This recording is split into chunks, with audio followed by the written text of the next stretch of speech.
have to run. Yeah. You should get out of here fast, Ray. Get him! Shouldn't you be running too? Man, I'm like the Terminator in this vest. Oh, Jesus! Damn!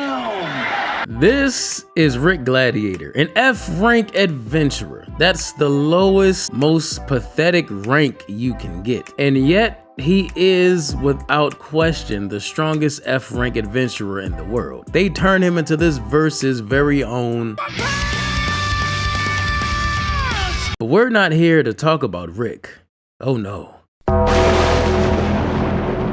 We're here to talk about the monster behind Rick.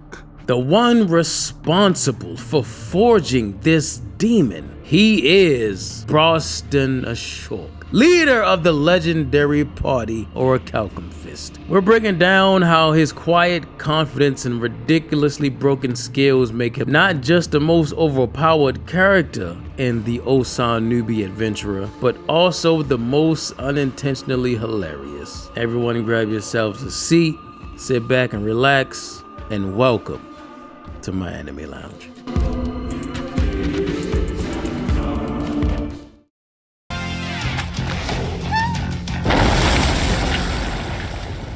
The first time you see him, your brain immediately tries to put him in a box. He's a massive, gray-skinned orc, a warrior monk. In any other fantasy series, a character who looks like this is the final boss of a dungeon or the muscle in any of the Demon King's army. A creature of pure Unga Bunga instinct. But the moment he enters a scene, that stereotype shatters. There is no guttural roar, no mindless aggression. There is only profound, unnerving silence. This is the core of his character, the walking contradiction that earns him the title of the Sage Beast. He has the most monstrous physique you'd expect, but it's paired with the sharp analytical intellect of a grandmaster strategist. He doesn't just overpower his opponents, he dissects them. While they're panicking, he's observing, analyzing their strengths and weaknesses mid-battle with the placid focus of a scholar reading a book. Say goodbye!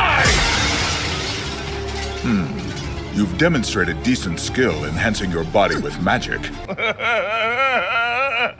This combination is what makes him so terrifying to everyone else. Other adventurers, even S-rank elites, operate on a scale of power that makes sense. They have limits. They have to try. Broughston, on the other hand, operates on an entirely different plane of existence. When he shows up, the rules of the world bend around him. The tension doesn't just rise, it evaporates, replaced by a sense of absolute certainty. The fight is over. The only question is how Broughston has decided it will end. This quiet confidence is the foundation of his power. It's an aura that says, there is no outcome where I do not win. He doesn't need to shout it because every molecule in the room already gets it. His strength isn't just physical prowess. It's the psychological warfare he wages by just existing. So do you have some kind of plan here? A plan? I suppose. Move. The plan is to knock them down. And this is where the terror loops back around to being hilarious. Broughston's power level is so beyond everyone else's that his attempts to interact with the world are like a god trying to use a toaster. The scale is just wrong, and the results are comedy gold. Such, I will answer you with appropriate strength. I'm limiting myself to 2 fingers for the rest of the fight. This is most obvious in his role as mentor to the series protagonist, Rick Gladiator. Rick is a 32-year-old former guild clerk who tries to become an adventurer, a path most people tend to start a little earlier. To catch him up, he's trained by the most powerful party on the continent, Orichalcum Fist. And as their leader, Broughston's training philosophy is intense. It's a level of training so brutal, it borders on the absurd, pushing Rick to his absolute limits and beyond. The core joke of his mentorship is that Broughston's idea of a light workout is another person's actual death experience. Seems he died again. Good. You woke up. Broughston uses healing magic to bring Rick back from the dead. His training philosophy is officially, even if you die, don't worry, I will revive you and we will continue. This isn't just a mentor pushing his student. This is a force of nature attempting to teach a sapling how to be a mountain by repeatedly hitting it with lightning. The humor isn't in malice, it's in the sheer, unadulterated gap in their power. He doesn't see a person on the brink of death. He sees an inefficient training session that needs a minor clinical adjustment before resuming. Crazy enough, it's due to this training regime and multiple death experiences that Rick develops a fear of Broughston fighting. He tries to save people from fighting Broughston. Rick knows that if he ever truly fights someone, there's cataclysmic repercussions. Hey, dude who seems like the leader! I'm begging you to withdraw! If you don't leave, you won't make it out alive! Nice try. This is no joke! This is no joke! This is no joke! Just the mere thought of him taking a fight just a little serious causes panic attacks. Beat is much stronger than I had imagined, and that means, knowing Broughston, he won't be able to hold back! They could have used this man in the 4th grade ninja war. Then to honor you for a magnificent fight, I give my sign of respect. I give my sign of respect. I give my sign of respect. I give my sign of respect. Please! Now! Who's ill on you? So why does he do it? Why subject Rick to this level of absurd, life-threatening training? A lesser series would just leave it at to make him stronger. But Broughston's motivation is far more compelling and deeply lonely. For a being of his immense power, a proper conversation isn't about words. It's about finding someone, anyone, who can understand him through the language he knows best.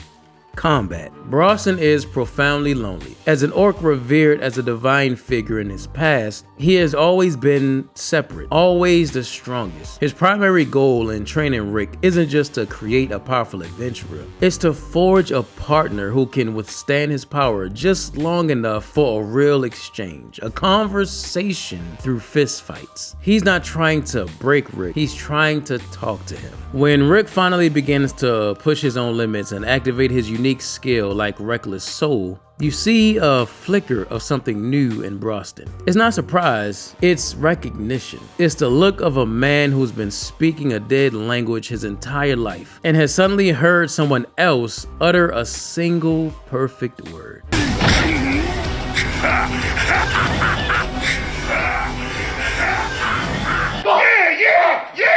In one scene, after a grueling exchange, Broughston reflects that he'd been so focused on finding an equal for a one-on-one fight that he failed to see the comrades he already had supporting him. His journey is one of realizing that strength doesn't have to mean isolation. He's a mentor who teaches through overwhelming force, but the lesson isn't about strength itself. It's about resilience, about will, and about finding the courage to stand before an impossible challenge and not back down. He doesn't give Rick the answers. He beats the weakness out of him until Rick is strong enough to find them himself. Then I want to return the favor and fight you on equal footing. I truly am lucky today.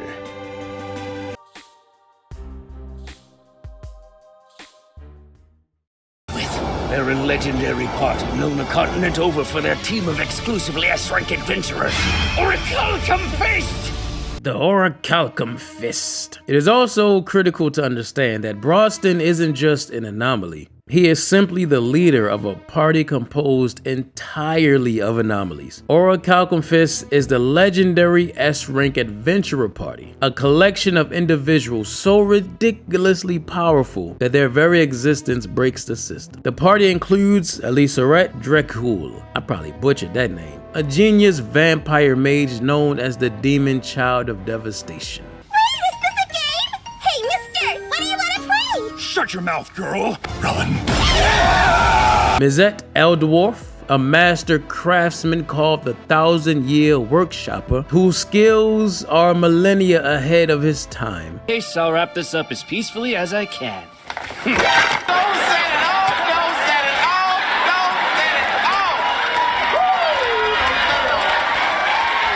Jesus! And Renette Elfelt, a dark elf whose calm demeanor hides lethal precision. Yeah, and what happens if I don't tell you?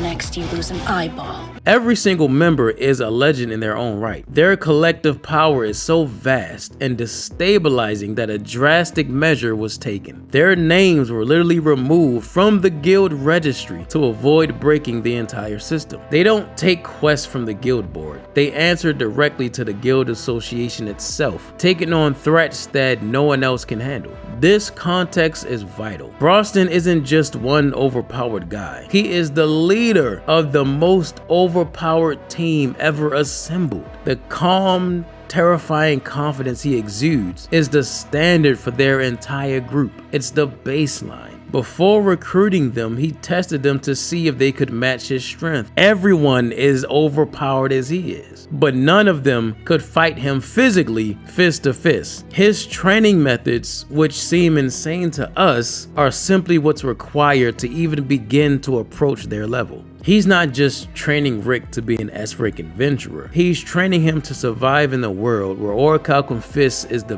benchmark for power. He's not the wise old sage who speaks in riddles, nor is he the hot-blooded rival screaming about guts and determination. He is a quiet, immovable object. A mountain that teaches you by forcing you to learn how to climb. His methods are brutal, his power is laughable, and his silence is more intimidating than any battle cry. But it's this unique combination that makes him so compelling. He's a testament to the idea that the most impactful presence isn't always the loudest one. Sometimes it's the quiet giant in the room who knows, with absolute certainty, that he's already won.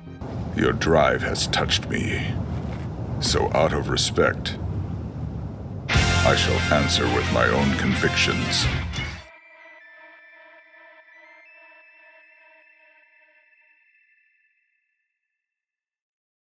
In the end, Broughston Ashorc is more than just an overpowered character. He's a masterclass in character design. He is terrifying because his power feels inevitable. And he is a brilliant mentor because he understands something fundamental. Sometimes the forge has to be hot enough to melt you down and remake you completely. He's the calmly terrifying mentor who shows that to become truly,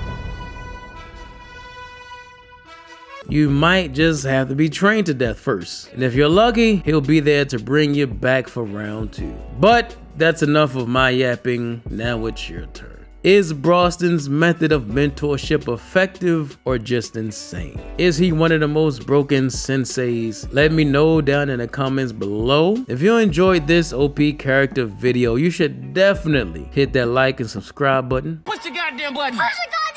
If you like these type of vids, consider checking out the ones that pop up at the end of this one. I appreciate you all for watching, and as we always do when we close out, let's all raise a glass in the air. Here's to anime. I give my sign of respect.